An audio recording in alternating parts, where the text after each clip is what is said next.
few women working on the area, or it's changing now, but still in the area of curation. And the second thing is that I do approach art as someone who started out in literature. So I'm really interested in reading images with and through theory, and this is then primarily psychoanalytic theory, but also cultural semiotics. And that means that I'm particularly interested, because I started out in my book Over Her Dead Body, but also the knotted subject with hysteria, very interested in the interface between what we call the real, that is to say the body, trauma, traumatic histories, war, and how they are refigured and thus produce a serial legacy. And that's in a sense how my concept cross-mapping came into being. One of the people I was thinking about when I came up with this concept is a theorist who's also very important for Griselda, namely Abi Warburg, but I wanted to kind of repurpose him and not just focus on what he does, which is a static gesture, but take the idea of the pathos formula and see whether one could extend it to include other things. And of course, the important point about pathos formula is that not only can pathos only be transmitted by virtue of an aesthetic formula, but this intensity is both preserved and delimited by the formula. So because you have these, what he calls Fallmen, because you have these aesthetic forms, this intensity can be recycled, it can be appropriated, and thus has what he calls Nachleben, or what Griselda calls persistence. And that is what I was interested in, not just the sustainability of certain intensities, but also the kind of after effect and afterlife that they had. And while Warburg used his Mnemosiny atlas, that is to say these black tables that he had, where he would, tablets that he would have, where he would just pin images next to each other, as I say, to think about a gesture, I was interested in the process, this idea of thinking in montages, thinking in lines of associations, which is to say thinking in series and seriality. And that's where Mieke Bal is the other concept that Griselda had brought in, was important for me with her notion of preposterous history, where she says, I mean, in her case, she's looking at contemporary art and returning back to Caravaggio, but I was interested in this idea of looking into the past through the lens of something that has come subsequently, and vice versa. So it's not just looking, in my case, for example, looking at Shakespeare through contemporary television drama, but also asking ourselves, how does contemporary television drama change if we think about it in relationship to these to prior form of drama? And so the cross in my notion of cross mapping is really both a between media and between historical moments. And another thinker who was very important for my work is the American philosopher Stanley Cavell, from whom, in fact, I initially took the idea of seeing where Shakespeare resurfaces in a place where you don't necessarily expect him to resurface, namely in Hollywood comedies of the 30s and 40s. And when Cavell talks about this cultural conversation he's interested in, he says he finds certain constellations that resurface. And then the point for him is not to say, okay, now I can map the one text perfectly onto the other text. Rather, it's what moments, once we map them onto each other, require us to continue reading. And that means for me, it's not just I look at one text through another and say, oh, aren't these similar constellations interesting? But having noticed the similarity or the analogy, then ask what also are the differences, or how has something changed, and why perhaps has something changed as it moves from one historical period to another, or from one medium to another. And so this was kind of the overarching I don't know whether one even wants to call it a methodology, but a hermeneutic project is what I tend to call it, covering all of these essays that are in the book. And Griselda has kindly, because I am not capable of doing that yet, put up the table of contents. And so you can see that ultimately, I mean, this is a bit of a construction, of course, because the essays were written and my terminology of cross-mapping developed in the process of my writing all of these essays and other books, that I then decided to divide this up into two parts. The first taking, in fact, from Mieke Baal's traveling concepts, the idea of traveling image formula. And what I was interested in here is how certain representations of women, particularly the portrait or the nude or the tableau vivant, become interesting if we think about them not just as the continuation of a legacy, but as a revisitation of that archive, as a way of looking at certain accepted notions again, but differently. Because when I talk about cross-mapping, I am always interested in taking this from the notion of cross-dressing, the notion of gender appropriations and their subsequent rewritings, but also a crossover between high art and popular culture as literature and visual culture. So this, in a sense, is what I then tried to play through.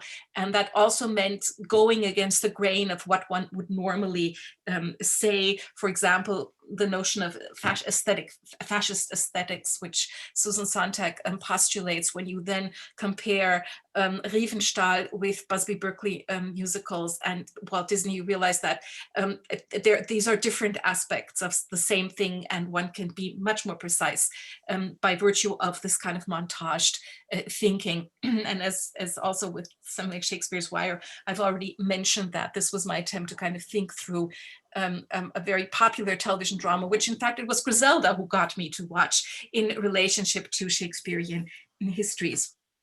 And into the second part of the book, I then put all the texts that are interested not just in gender, but also the uncanny, and most specifically artists who work through notions of trauma, work through notions of death, vulnerability, and fragility. So these were then essays on artists like Cindy Sherman or Eva Hesse or Ailisha Attila, who in fact had asked me specifically to write about her because she said most people working on her are interested in her different video installations, but she really wanted someone to write about her obsession with mortality. And then the same is also true for a piece on Louise Bourgeois, where again the question was, what is it that she does in her art with psychoanalysis as she's reworking her family story and formalizing that? How is her work such as this killing, it's called Destruction of the Father, how is that in fact an encounter really between her own psychoanalytic writing and her aesthetic praxis? That's it. Thank you very much indeed. Okay, so we now move on with much thanks to Isabelle Delacour, who happens also to be speaking to us from Switzerland today, and her concept is the post-traumatic city. Yes, thank you, Griselda. So the book is really, it really introduces a parallel in terms of trauma, conflict, and civil war between two cities, Sarajevo, which is the capital city of Bosnia and Herzegovina, and Lebanon, which is the capital city of, and Beirut, which is the capital city of Lebanon, that you can see here. So what is really important in the book is that we have to deal with cities and which are actual physical places. And when we think about these two cities, we think always of their connections to war. We don't think so often in terms of art. And this is what the book is trying to do. Just to remind you that these two cities at the beginning, until the beginning of the 20th century, were both part of the Ottoman Empire, so they were in the same geographical area and more or less under the same rules, so what we forget. These two cities have in common, of course, the traumatic events that we all know about, of violence and conflict, which took place at the end of 20th century and since 1975 in Beirut. Beirut is very special in a way because it's just an endless chain of violence and traumatic events. And I was working on the second proofs of the book when the explosion happened on the 4th of August. And I will come back to that at the end of my very small presentation, because this will have a huge impact on the art. It had a huge impact, I mean, on the population and on the artistic scene. And artists are slowly starting now to work and to think about how they can actually process into the artistic practice this explosion that happened in the port of Beirut last August. The book acts really on different levels. So I singled out 4 artistic practices by 4 women, which are actually 2 Bosnian and 2 Lebanese. And what is really also interesting is that the first example that you have here is a self-portrait by Danica Dakic that she did in 1999, and she exhibited in a big exhibition at the Kunstsammlung Nordrhein-Westfalen in Düsseldorf. And what is interesting for me is that trauma is always connected to a place, but the artist doesn't have to be living through the events, because Danica was actually studying in Düsseldorf when the war started in Sarajevo, and she had no contacts to her family at all during the siege of Sarajevo. And that's also why she blinded herself in this video installation, and she endowed her own face with a second mouth. And this is the way it was functioning. So the artistic practices I chose are all singled out in terms of different patterns relating to the use of a specific media on formal or narrative devices. So here we have a video installation. The next one, next please, this is a series of performances done by Maja Bajevic with refugees women from the Srebrenica area. So women who were expelled from Srebrenica, who lost their husbands, their sons, their brothers, and were brought to Sarajevo, which was a city they didn't know. And Danica and Maja Bajevic started to work together with these women to give them more visibility and to perform with them, which is in terms of performance. The third artist I worked on was Lamia Jorej, the Lebanese, who is really trying to investigate into a family past, and because her grandmother was born in Palestine and grew up in Palestine in the 1920s, and then came to Lebanon, and she's really trying to work on 3 generations of women, so her grandmother, her mother, and herself, and the way different generations are facing historical events and are trying to interpret historical events. And so she's connected to all the movements in the Middle East, I mean, in the 20th century, and the war in Lebanon, and also the fact that one of her uncles got abducted during the war in Lebanon and was never found. And it is a huge issue in Lebanon because you have about 17,000 people who disappeared and were never been found. So the artist is really trying to mediate a family history, memory, family narratives, and the archived in this video or film. She calls it herself a film. And the last artist and artistic practice has more to do with a landscape, with the urban landscape, but also with a countryside landscape, and it's Paula Yahoub, also a Lebanese artist. And she really deals with the fabric of the city of Beirut, and she really works on the relationship between the city and the post-war landscapes, and the way actually these elements are related through the circulation of architectural elements. So she has a very careful photographic consideration, and she intends to let her camera displace what cannot be talked about, and she never talks about the war as such. Because of a Lebanese official politics of amnesia that may be aware of, so that there is a political amnesia in Lebanon, which is still very much on today. And so there is no historical book about the war. There is no national history, book of history in the schools that actually children can relate to. And you have these different narratives and different experiences of the war that really sometimes fail to connect. So the book is, excuse me, the book is important because it brings together the post-war art scenes of Sarajevo and Beirut for the first time. And of course, the cities did not experience the same chain of events, but they are related to each other through unprecedented violence of trauma and the post-traumatic. And I really tried also to keep their own specificities, of course, in the book, and trying to bring them into a kind of a dialogue. The book thinks about the relations between art and place, outlining two specific major lines of reflection. It uses the axis of space and time to examine both the situation in the two cities involved and the four artistic practices. This introduces a new dimension into the field of trauma studies, which has tended to deal with arrested timelessness and buried space. The spatial axis arises from the fact that the artworks analyzed in the book can be read as coming from or dealing with a situation of exile and expatriation. At the same time, these artworks involve a sense of temporality through their preoccupations with history, memory, remembrance, invisibility, and the unsayable. Another central question of the book, of course, is how war, understood not as a military action, but as a civilian experience of prolonged traumatizing violation of the conditions of life, and are remembered or not, and how they are aesthetically mediating. And when I'm talking about aesthetics, it's not a kind of aestheticizing the war. It is not really, it's really not what the artists are doing here.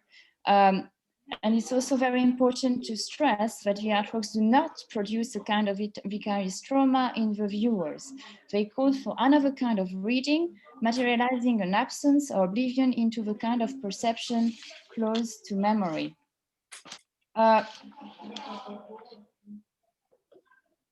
Excuse me. So I have chosen really to study artworks that concern the reality of the traumatic events as it is owned by someone, and how the artworks invite the audience in a way to take part in this experience through the raising of an affective or empathic encounter that engages the views by aesthetic means. So what I said is not aestheticizing, but intensifying the sense of sight, of feeling, of space, of memory and affect. And the book engages with the way everyday life, both during and after a conflict, has been registered as individual or collective lived experiences, particularly through the work of the artist. So the artist here is really an active witness, and also these experiences, often connected to a political or a social context, are conveyed by the artist into his or her artworks. The artist is positioned at once inside and outside, but is affected and thus moved to make the work also responsible for making works that can engage non-participant viewers to grasp the trauma of political violence and the politics of a violence that is traumatic. And I think I'm finished with my presentation. Thank you. Thank you so much, Isabel. Okay, and now we'll move on to our third presentation, which is by Gil Pasternak, who is in the UK, and the concept here is visioning. Gil, over to you. Okay, thank you very much, Griselda and April, for organizing this wonderful event and providing this opportunity to talk about our books. As you can see from the first slide, I'm going to talk about an edited volume, Visioning Israel-Palestine, which aspires to expand the conflict's historical imagination to further compassionate ways of thinking about the people of Israel-Palestine, and it considers how creative methods may better their shared future in the country. In this respect, the volume takes its cue from a major text by Edward Said titled Invention, Memory, and Place. Yes, the next slide, thank you. It's a text that he published in 2000, not so long before he passed away, and it is reproduced in the book as an anchor for the 9 book chapters.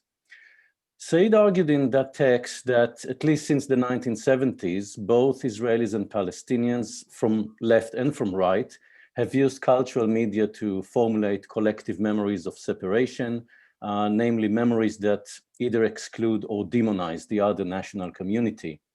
But at the same time, as shown in one of his quotations on the screen, Said also noted that everywhere in the territory of historical Palestine, Jews and Palestinians live together. Not only that, he noted in addition that Israelis and Palestinians are in fact so intertwined through history, geography, and political actuality that it would be folly to plan the future of one nation or national community without taking into consideration that of the other. So in terms of the book, what I took from Said basically is that he actually acknowledged the reality of life in Israel-Palestine as a way to consider how Israelis and Palestinians could encounter each other, not as enemies, but as communities of suffering that adhere to conflicting collective memories and narrations of the historical past. In this sense, following Edward Said, the book considers culture and cultural products or practices as components equally necessary for analysis of the Israeli-Palestinian conflict, as well as for Israeli and Palestinian transformation. In other words, the volume takes Said's words seriously, signaling that anyone interested in seeing a peaceful end to the Israeli-Palestinian conflict must promote the dissemination of cultural products that can enable Israelis and Palestinians to encounter each other away from the theater of national politics, where the more mainstream national cultures of their people are at least momentarily suspended. In such a non-conformist space, according to Said, Israelis and Palestinians could possibly rework their memories, realities, and knowledge of each other, and pave the way as a consequence towards sustained reconciliation. If I could have the next slide, please. So the book focuses on the medium of culture to make visible the changing realities of the Israeli-Palestinian conflict, which politicians and the media tend to suspend for rhetorical impact. It pays specific attention to cultural products that reframe violence, destruction, and the controlled separation of Israelis and Palestinians as significant, but also as limited expressions of the realities the conflict has triggered. In other words, the authors recognize the common wish of Israelis and Palestinians to embed their pain and suffering in cultural products as a way to commemorate loss, resist power politics, and cultivate community and public support. At the same time, they guard against the slippage of such cultural works into banal objects of curiosity and ahistorical registers of violence.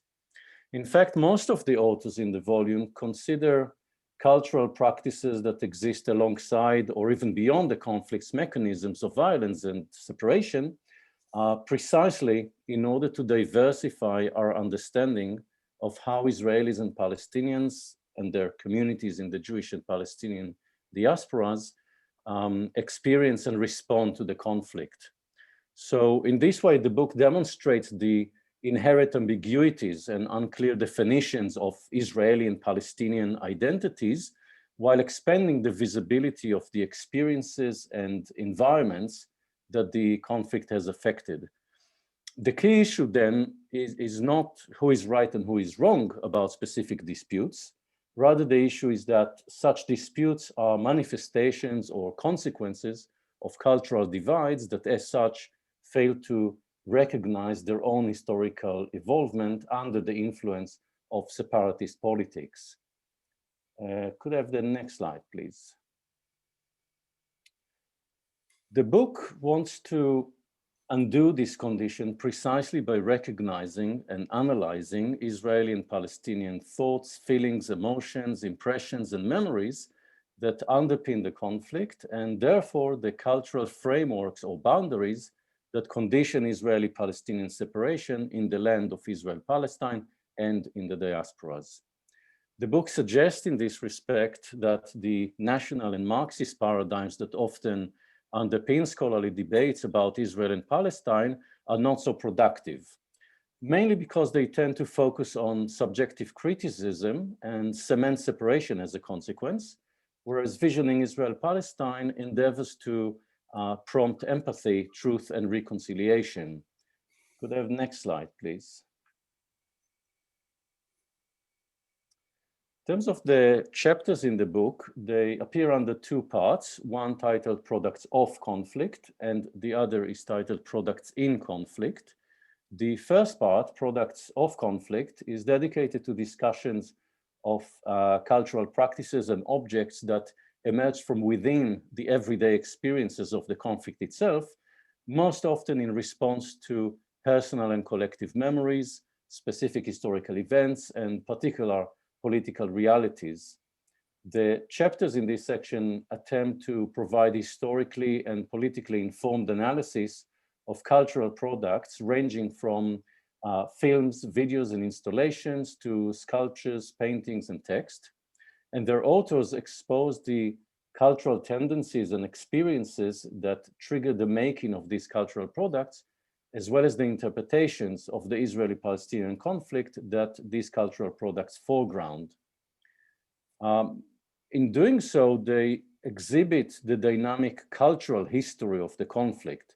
They demonstrate its implications for the ways one might understand how Israeli and Palestinian identities transform over time, and what living within the cultural boundaries of the conflict might mean more broadly.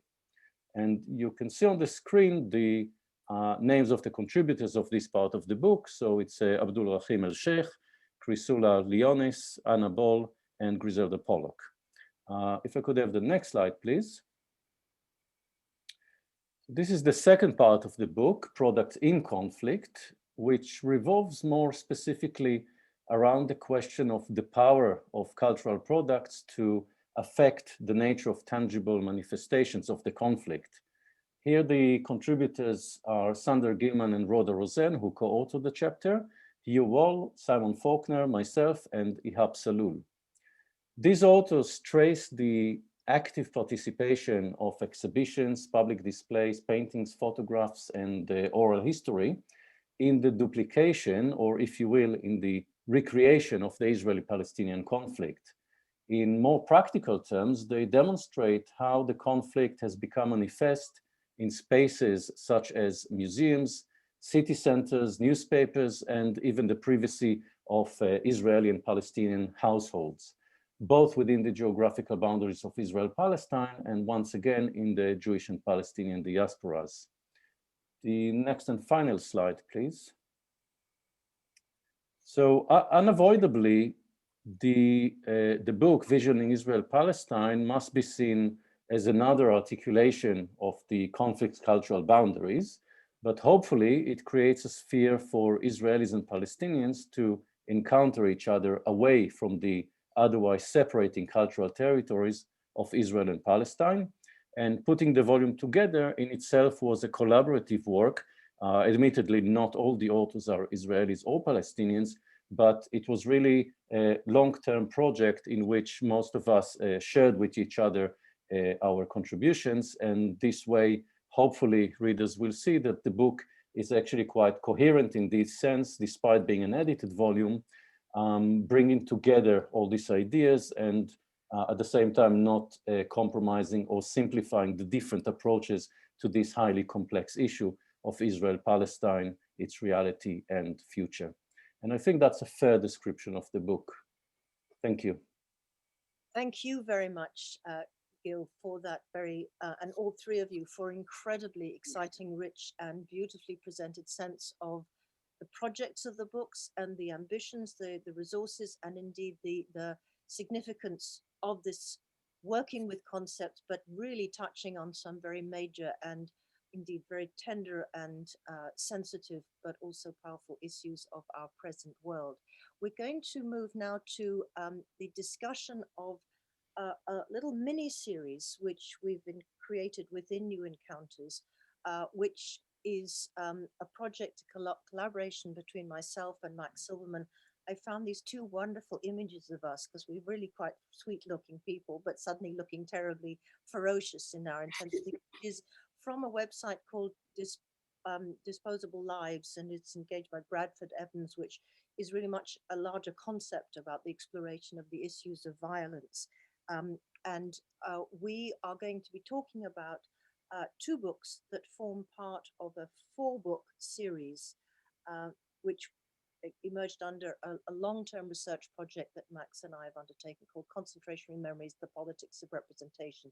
So I'll hand over to you, Max, to talk about, I don't know if you want to say something about the 4 books before I take off this slide. Well, thanks very much, Griselda. Excuse my name coming up as Nina Behal. That's my wife's name, actually, and I'm using her computer, and I didn't change the name. But I am actually Max Silverman. I've got a few minutes to talk, and so I'm going to make 5 points in my 5 minutes that Griselda allowed me.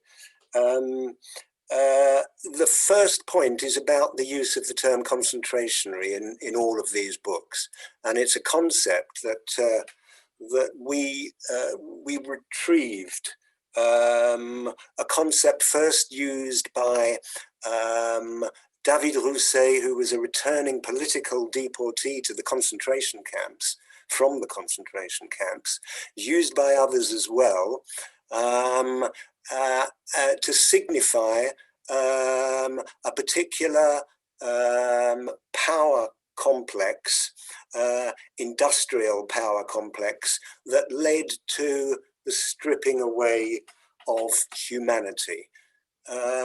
It took place, it's not to be confused then with the exterminatory process that would later become known as the Holocaust, the genocide of the Jews. So we went back to this post-war period where a number of French political deportees, not racial deportees, were using this term to define something very particular that took place in the camps, the concentration camps, but not only in the concentration camps, because it related to the wider society in which the camps existed, and cannot be seen outside of that wider context. In that sense, then, the concentrationary becomes a concept for how humans can be stripped of their humanity, but not necessarily confined to one place and one time. So this is a traveling concept. The camps are the most egregious time and place that this actually happened, but the use of the concept by Rousset and various others was to suggest that this thing has not disappeared with its Nazi manifestation, and lives on in the present in normal society. They came out of normal society, and they're still present today in the post-war period. And we would argue, in fact, still today as well. And that's why we feel that it's an important concept to bring back into light. It's therefore a sort of extended definition of the camp. The most famous person to actually use the camp in a way which isn't just situating it as a geographical space is, of course, the Italian philosopher Giorgio Agamben. And in a sense, the use of the concentrationary, Agamben himself was influenced by a number of the French writers that I mentioned before in the post-war period.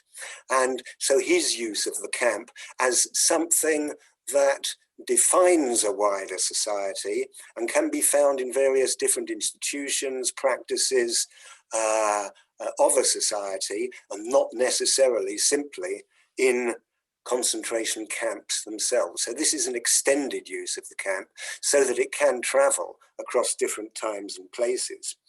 The third point that I wanted to make is about memory, because the book that we've got up in front of us at the moment is called Concentrationary Memories, Totalitarian Terror and Cultural Resistance. And we're using memory related to the concentrationary, a concentrationary memory, in a way, in a very particular sort of way. It's a memory that's invoked then to make us vigilant of what is lurking.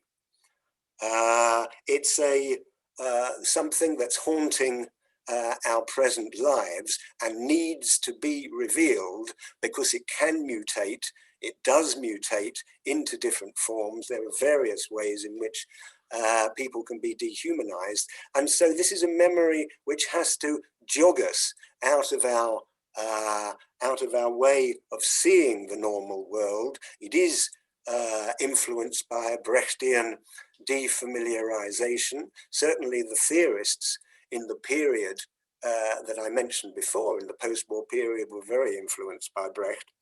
And so it does have a link with Brechtian defamiliarization. And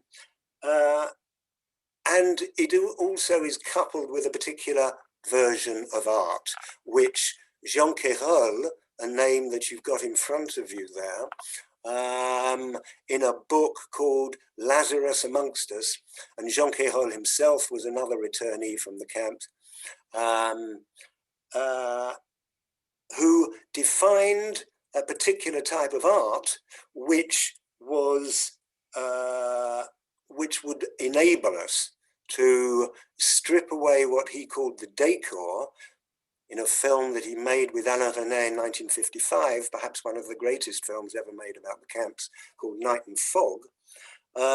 He talks about seeing beyond the decor, going beyond what is visible in order to reveal to us what is haunting the visible, what is invisible, but nevertheless present. So this is an art that is very different from what has become known as Holocaust art, Holocaust writing, Holocaust visual arts, etc. It's not to do with trauma.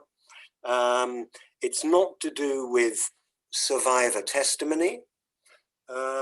It's not to do with an ethical response to atrocity. It's not to do with perpetrators and victims in the way that we know other sorts of literature about the Holocaust, or art about the Holocaust does take up those terms, and also the whole question of representation or non-representation.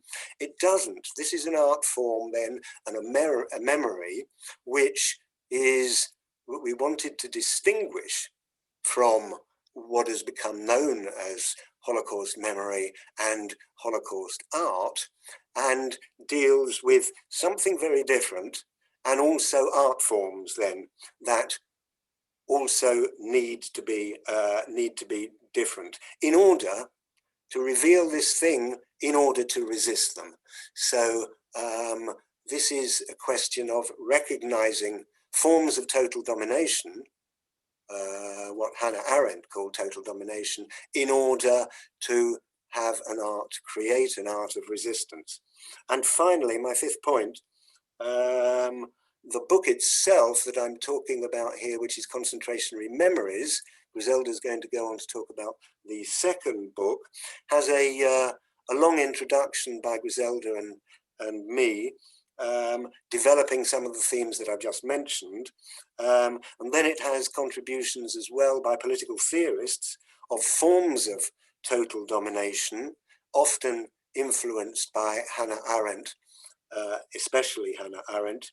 But the majority of the book actually deals with, the chapters are written by cultural analysts who are seeking, who are looking at artists who sought to find forms, languages, image systems through which to make sense of this lurking presence and to resist this state in which, as Hannah Arendt said, human beings as human beings become superfluous.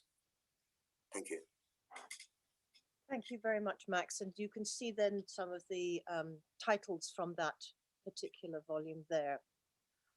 It's my pleasure to bring us to the last section, which is to introduce the question of concentrationary imaginaries. This is something that is more speculative. Obviously, concentrationary memories and concentrationary art have the sort of validation of specific writings, whether Hannah Arendt's Origins of Totalitarianism and her exploration of that, or the political deportees like David Rousset and many others.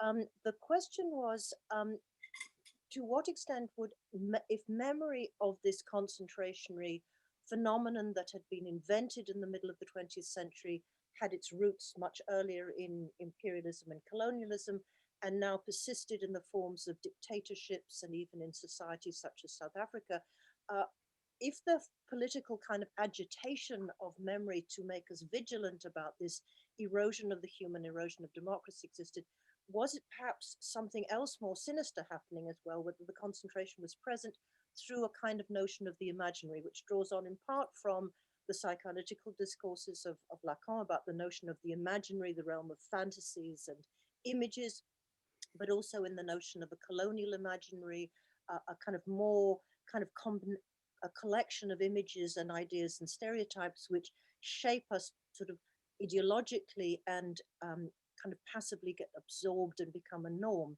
So a concentrationary imaginary was posed as the possible reionization of René and Kérold's worst fear, that instead of being able to recognize and challenge and resist the continued presence of this concentrationary universe, this corruption of the political possibility of human life, if it's that in our midst, has our culture actually become saturated with its devices and strategies, and that we remain unaware and ignorant of its presence? So this requires a kind of analysis of another set of processes. So if concentrationary memory, the agitation of our vigilance fails, are we unaware that this has not gone away, it's not buried in the past, and could it have seeped, could the totalitarian, which Hannah Arendt argues is this progressive, and systematic stripping of the human subject of the conditions of humanity as she defines them,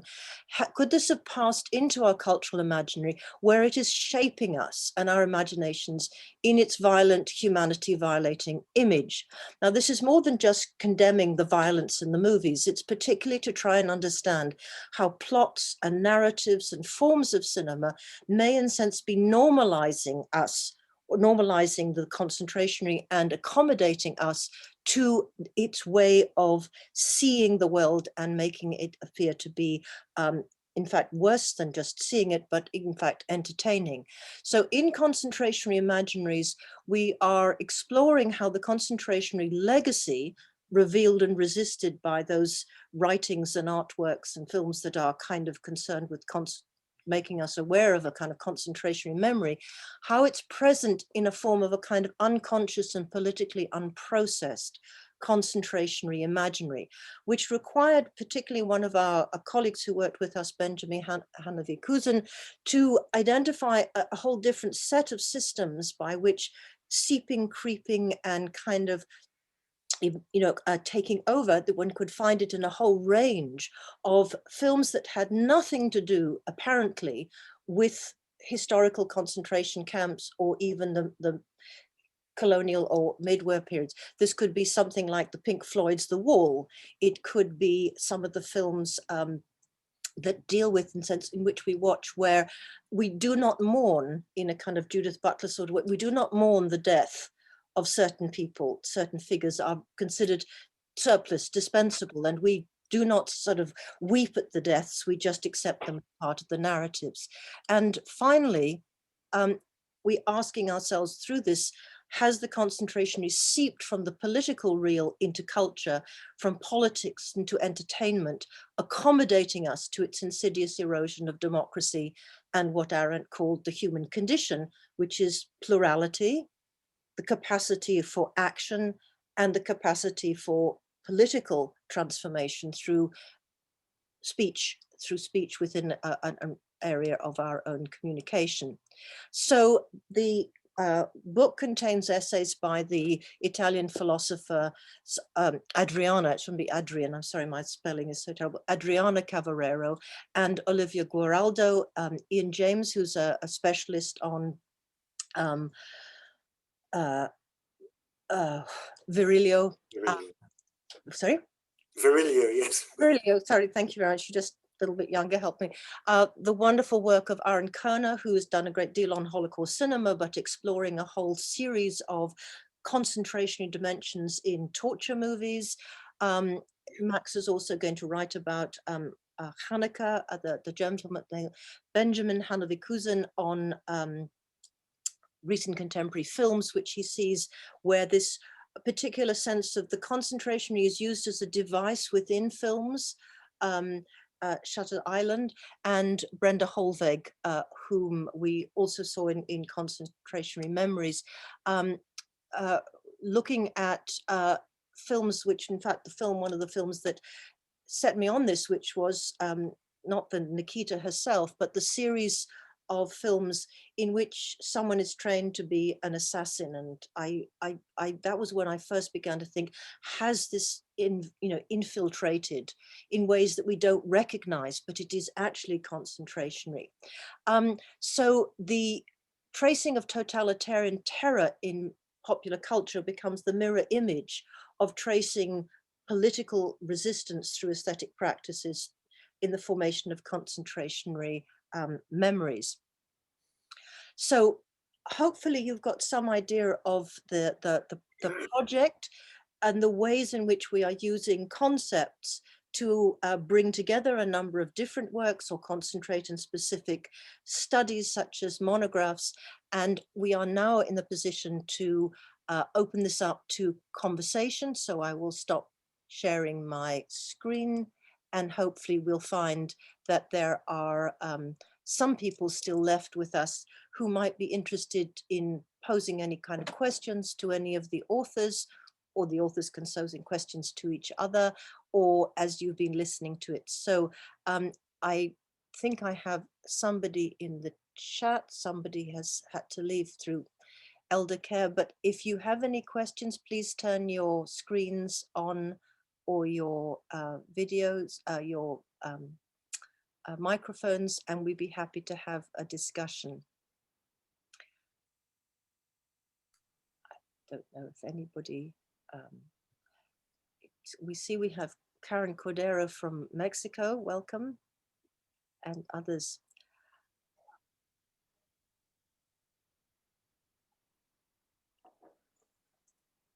Okay, so while we wait for people to come forward with some of those, are there any comments anybody would like to add from listening to each other? Because of course, individual authors have not necessarily known of each other or known of each other's projects.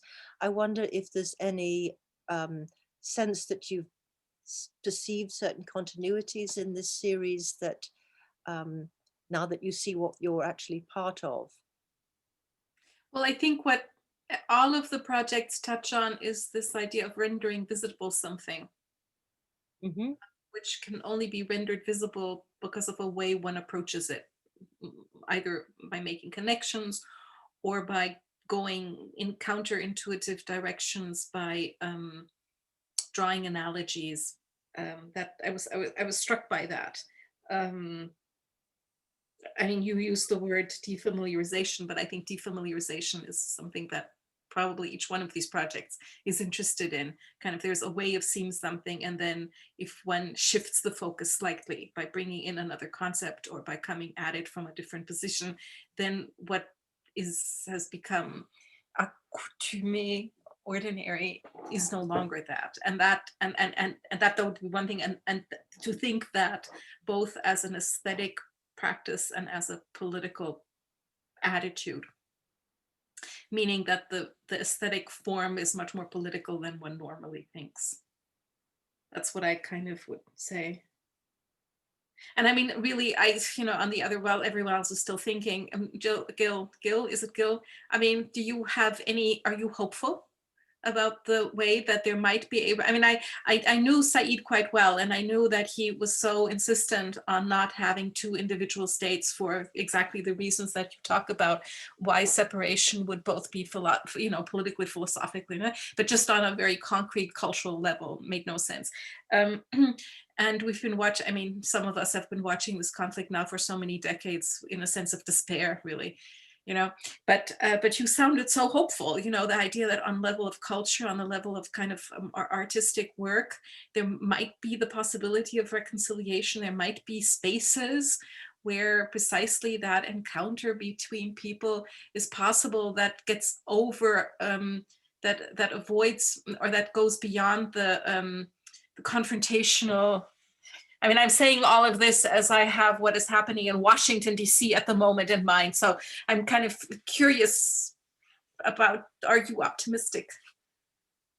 I think I am hopeful, but not in terms of the political and diplomatic processes. I'm much more hopeful with respect to how people on the ground in everyday life, in everyday realities, are forming connections, are willing to open up, are willing to learn from each other, see each other's perspectives. I think putting the volume together to some extent was such work as well, for me to communicate with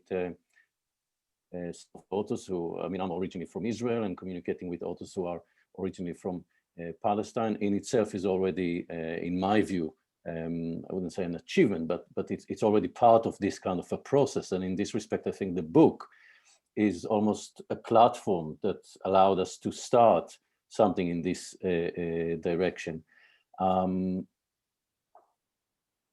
I think, it's not something that's going to happen overnight, of course. And I'm not sure if it means that we're not going to see this conflict for a few more decades. But the short answer to your question, I think there is great hope when it comes to culture, when it comes to individual interrelationships and connections between on one-to-one, as well as in any spaces that are not taking for granted the, as I mentioned in the presentation, the national perspective. Spaces where people can meet each other as people, whatever that may mean. But in this context, I mean, people who refuse to look at each other through national identities alone. And in this respect, I think, in terms of my personal experience, but also in terms of the some of the what should we say, the research that you can read in the book, you can see that actually there is such transformation already happening. It's on a small scale, probably. It's not noticeable. The media definitely doesn't pick on that. It's not as attractive as another horrendous atrocity. But yes, the short answer to your question, I think there is hope. There is something to look forward to, but it also necessitates hard work, I think, on both sides. It's not something that's going to happen on its own either. I mean, what I'm struck by is that this is a valorization of cultural work. And I mean, I'm saying that in the context of my own university culture, which does not valorize cultural work at all, but only natural scientific work. Well, yes, that was why I was so thrilled by the initial conference that Gil organized, and we joined in between his university and my university when we first kind of made a platform for exploring this. But also it's very similar to some of the kind of struggles that we have in terms of decolonizing and ending white supremacy, which is the what you're calling this cultural work. You go out and create the frameworks under the rubric of investigation, research, listening, attentiveness. But it wasn't a huge work that Gil did, because we had one or two contacts, etc. But actually fashioning the book, creating that space within the book, within which everybody felt they could participate, they could sign their name to it. And I know you had some quite interesting conversations about, Israel-Palestine, what are you going to actually literally call it? But that is itself then conceptualizing this this encounter. There is a separation, but there's not a slash. There's a bridging and things. And this is this question of relating to the concept concentration imaginaries, which is, as it were, the underside. But you can also have, in a sense, a liberational, a progressive imaginary, which is you put in front of people images they think, well, that is possible, right? There's something that shifts. So I think what Elizabeth you're talking about, there's a sort of the cultural work which goes back to this notion of cultural analysis. How do we enable ourselves to say this work is crucial? So if I could just take a few more seconds in relation to concentration imaginaries and the publication of these two books in paperback, which is what we're launching with Bloomsbury, and very grateful to them for doing that, is that in writing the afterword for the most recent books on concentration art and this, we were very curiously and intensely aware of what happened in 2016 and now, how all of a sudden we felt that and found people writing, could democracy literally be eviscerated from within? Could democracies literally end not with violence and war, but at the ballot box, and in fact at the level of statements of truth or untruth or imagery or social media? So this attentiveness to both the kind of work of cultural imagination as proposing something which overcomes some of the boundaries to our thinking and real boundaries, but at the same time acute awareness of our kind of fragility for this to be manipulated and for us to inhabit, like that they actually literally are, deciding the impeachment today in the United States on the basis of something where the framework of political encounter discussion is based on a kind of almost a concentrationary kind of sense of lies and deceits and and misrepresentation. So we feel that the concentrationary is a very crucial one, and in some senses it's also a key to some aspects of the negative side of the Israeli-Palestinian situation, as indeed, as you could see, it was very crucial for Latin America. Laura Malasetti Costa looking at it in relation to dictatorships, and I've written it in relation to South Africa, that it's a term that's is very resonant today. It's very apposite for certain historical things, but what is the opposite of the concentration is cultural work, a kind of creative, innovative, transformative, critical, and conceptual transformation that comes back to us as literally an opening of the mind to possibilities that are trapped in existing words, statements, imaginaries. If I can add to that very briefly, and I'm probably going to state the obvious, but I think one of the greatest pleasure for me about putting this book together was the fact that it is an edited volume. It meant that it enabled me to really bring together views that are not necessarily in line with each other. They don't necessarily agree with one another, but at the same time, in the space of the book, they exist peacefully together, side by side, and they enable the readers to explore and experience all these different perspectives without really generating any internal conflicts between them. So you get this kind of mosaic of opinions, of views, of points of views, which I think this is the moment where you expand the vision of what Israel-Palestine can be. This is where you can start seeing what these people actually think about, what troubles them, what makes them feel anxious about. And I think this is where we start finding a way forward. Again, probably not from a political perspective per se, but in terms of culture, in terms of cultural interaction, encounters between readers, as well as between the two peoples on both sides of the conflict. I was just going to say, and there is a question for you, Griselda, actually in the chat, which is picking up on something that I was going to point out. Your use of the notion of normalizing in relationship to the concentrationary, I think has lots of further possibilities, because as you were speaking, I was thinking about how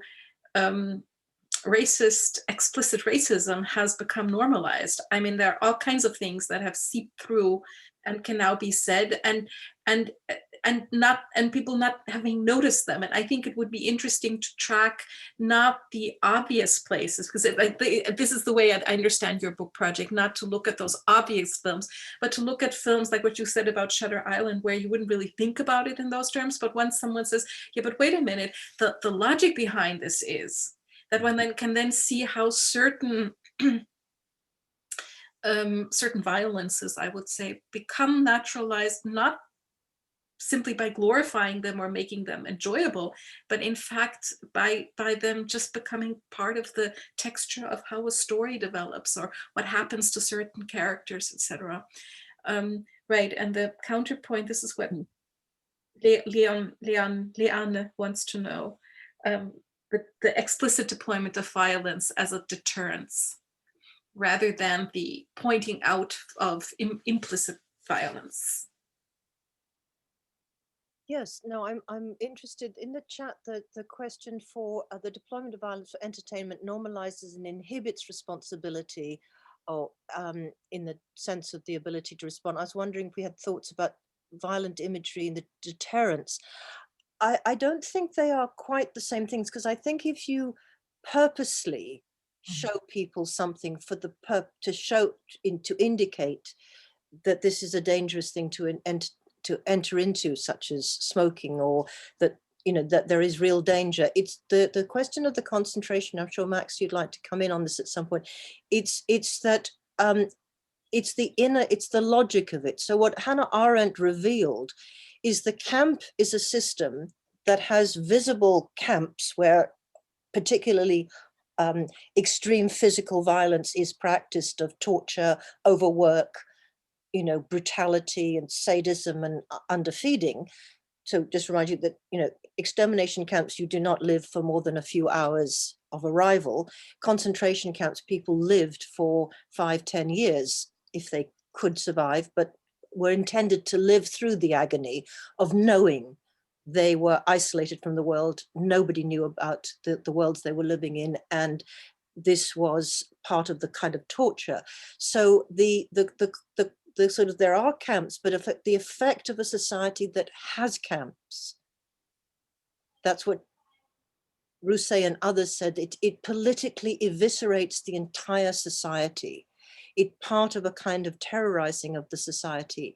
And insofar as linking up in sense with Elizabeth's things, which is when you have narratives or when you have films, it's not that they are films about the camps, they're not repeating this, but it's where this campness comes in as a sort of structural dimension. So that, again, in Shutter Island, and I shouldn't speak for Benjamin for his very beautiful analysis, it is in the book, of the relationship between the asylum, the sense of these spaces apart, and the kind of causes of the violence that is that the Leonardo DiCaprio character does not know what he has done, but then what part of his memory work, or one of the kind of processes in it, is the memory of being at Dachau and liberating the camp. Right, so it's quite a complicated set of movements which the film bounds together, that takes a certain amount of enabling, of a kind of creeping of something, whereas what Benjamin identified was a whole series of different kind of specific evocations of the images of the camps that took place without any logic, apparently. And some of them are seeping, some of them are creeping, rather like, you know, what we call, he took this term from military, the military creep, you know, that a project, you know, extends without formally being extended, and it extends its kind of range. So he identified these different kinds of ways the images work, which you'd have to read the chapter, which is to catch it, so that we're not making some kind of vast generalization. It always comes back to the detailed analysis of how it works in anything, which I think does link with the kind of thing that you do, Elizabeth, and what you said at the beginning about persistences, recurrences in a kind of specific way. But I think that the overt use of violence is a very, a purposeful use of violence or of violent imagery has a different logic and has a different kind of ethics and politics. It's that sense of our coming to accept a level of casual dispensing of, that certain people are surplus, that they can be killed, which is similar to, sort of Angamon's, who can be killed without it being a crime. How has that become a norm? Because that was a norm for the camp, that this was not a murder, this was just squashing a gnat. That is the thing that really worries me, but also how many kind of instances we have in what becomes our cultural entertainment of environments in which certain kinds of laws of human life are just suspended. So I do think there is for me, a sense that a daring to ask this question, is the increase of violence as a form of entertainment also as a kind of premise of the conditions of a particular narrative, is that a sign of this process of erosion that is the legacy? Yeah. Can I just briefly just go on from what Griselda was saying there, because there's something very specific about the concentrationary that certainly doesn't deal with overt violence. So it is in fact quite the opposite. Jean Quérol, who was one of the French returning deportees that I mentioned, and Griselda did as well, he wrote a whole series of novels. He doesn't talk about the camps.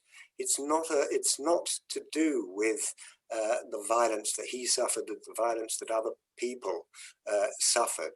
It's so in terms of an art form, it's allusive, it's indirect, it's sometimes allegorical, it's everything other than explicit.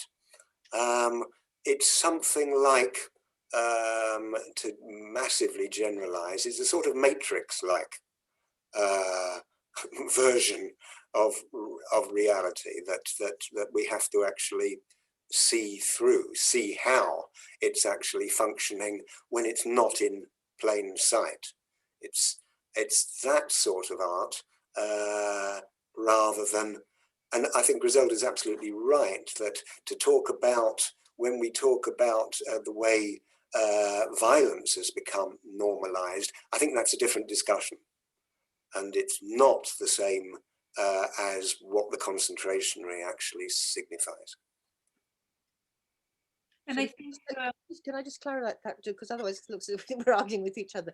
So the question of concentration memory, concentration art, is the point of a critical engagement with this awareness to it, whereas the concentration imaginary is to look at the sense of how the elements of the logic of the concentrationary camp world, the erosion of human life and dehumanizing, has become normalized. So that's why the two faces of the critical sense of art and memory are acts of culture as resistance, but this is the lack of resistance, and that is possibly why it's not just violence, sort of spectacular kind of violence, it's to do with what makes us unable to notice a level of human dispensability. We accept it. That's what I think, and that element of it. So just want to pick up on Isabel before we come to an end, because I think your particular thing is so important, Isabel, around the locations, and links up with Gil's in sense of communities, negotiating histories of conflict, I mean, ultimately erupting in something as terrifying as civil war. And then also, but literally the sort of the suffering of the cities, the physical fabric, and the place of subjectivity. That seems to me so intriguing, in the fact that your book is about very specific artistic practices that dealt with witnessing something from a distance, working with people who become the carriers of the terrible crime of Srebrenica, which has not got the same historical register for people as the Holocaust, and yet it was, I mean, it's rather like the Rwanda and the many other, what happened in East Timor. There are so many sites of this that we need to bring forward through art. But I think that maybe, I don't know if you want to say something, because in sense. Yes, because when I was doing my research at the beginning, I was always hoping to make like a general survey, of what was going on in terms of art and what was going on in Beirut and Sarajevo. And then I was traveling, I traveled many times to both places. And then I lived in Beirut, but after the research, and I was teaching art history there for 4 years. And you can really notice that it's exactly the same when you speak about, the concentratory and you speak about the people giving testimonies afterwards. They are never the same because if you live in different neighborhoods in Beirut and if you live in different communities, you don't actually experience the same events, but in the same way. So that's why I just noticed fairly early in the research that we cannot generalize. So we cannot speak about generalizations and this is why I singled out these 4 different practices, and it was very difficult task for me to actually decide on which artists and which actually series or artworks for each artist I wanted to work. Because the suffering is there, but it is expressed, it is lived, it is expressed so differently from one person to another. And then what was also interesting is this way of mediating, traumatic events for the artist, because the entire neighborhood cannot express that, cannot speak for themselves, but they recognize themselves in the artwork. And I think when we talk about the suffering of the city, I was really, of course, devastated by what happened, even if I don't live in Beirut any longer. But when I saw what happened in August, and, I was, of course, calling up friends, and just when you speak about the suffering of a city, and when you saw the images, post-explosion, and all these terrible damages, and all this building, half collapsing, and all people were really walking in glass. All the roads, everything was covered in glass, and you had this very, very special sound of glass when people were trying to walk, just to carry on there with and trying to organize themselves, and they didn't know where to start. And Gil, one of the images you saw of an artist I saw was represented by Sver Zemler Gallery, which is in Hamburg and in Beirut. And I've been in touch with them, and the gallery was totally destroyed. And I also heard, also in terms of artistic practices,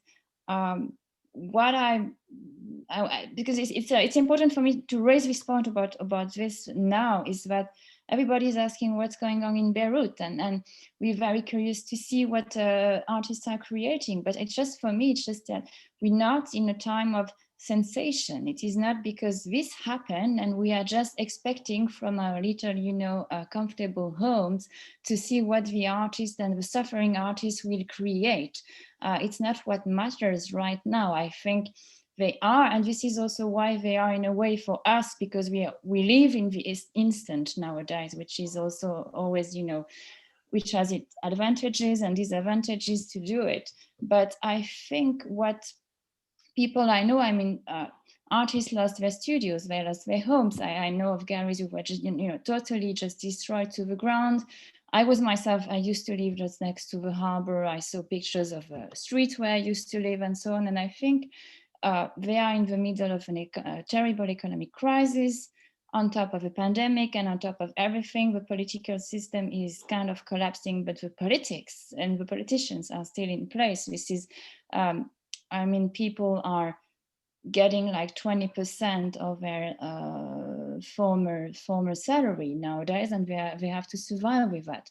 So we cannot just expect them to produce right now, but I think we can expect them to reflect on how they want to produce once they are ready to start producing artworks. And this is what really matters for me, because I also asked, to give a conference on the post-explosion in Beirut, because there was this sculpture put into the harbor, which represents a woman and with a clock, and the clock is showing the exact time of the explosion. And I said, I'm sorry, I'm not going to reflect on that because this is just sensation. And I don't even know the artist, first of all.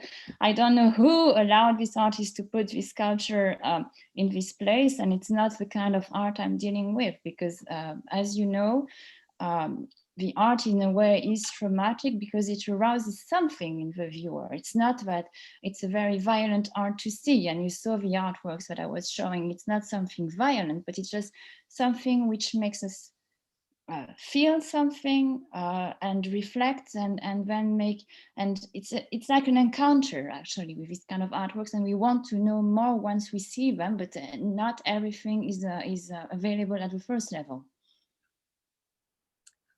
That's a wonderful, wonderful statement, I think, with which we are coming to the end of our slot. I think that's correct. So thank you very, very much, all of you, for joining us. Those of you who have listened, thank you for our listeners and audiences. But I'm particularly thrilled that we've been able to assemble us as a kind of community of writers and thinkers with April, who's the wonderful April Peake, who's present, is our wonderful and incredibly supportive editor for the Bloomsbury, for the art history and art stuff publications. So I hope we'll have this recorded. A little bit at the beginning I lost, but we are all recorded and we will share this with each other, and hopefully people will be interested in the New Encounters way of enabling the cultural work to be done. So I hope some of you who have been listening will mention these books and look to New Encounters in the future. So thank you all for joining us. So Isabel, Max, Elizabeth, Gil, April, and our two faithful listeners, Lynn and Francesca. So have a lovely rest of your day, and thank you so much for being with us. So, Thank you. Thank you for doing this, Griselda. Yeah, Griselda and April, thank you very much Thank for the you. organization. April, Thank you so much, and see you Thank soon. you. April's the one who we have to thank. She got it organized, and we, I hope, have fulfilled her hopes. No, absolutely. You know, your talks were all great. I really enjoyed listening to them, and you know, as kind as you all are for thanking me, I really haven't had to do anything since this has started. So thank you all as well. Okay, well, have a lovely rest of your weekend, everybody, and I will share the film with you, and then we'll decide how we're going to put it out there for people to follow up. That'd be great. Thank you. Thank you. Have Thank a you nice so much. weekend, Bye. everyone. Very Bye. nice. Evening. Very nice to meet all of you. Lovely to meet you. Bye bye. Bye.